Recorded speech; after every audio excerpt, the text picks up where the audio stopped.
السلام عليكم ورحمة الله وبركاته. وحشتوني. شايفين انتوا معزتكم عندي قد ايه؟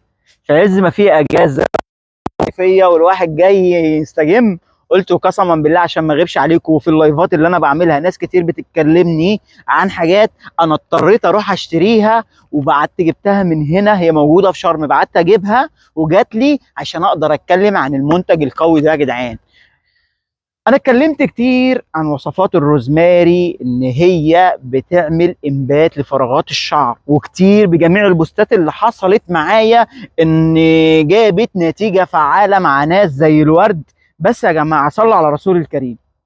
انا بما اني في المجال فانا مش عايز اتعبكم معايا، الوصفات ممكن تقعد فترة طويلة. انا جايب لكم الزيت ده. الزيت ده قوي جدا جدا لانبات فراغات الشعر وتكثيفه. كتير بيتكلم على كده، فبالتالي انا ان شاء الله جايب لكم زيت اورجانيك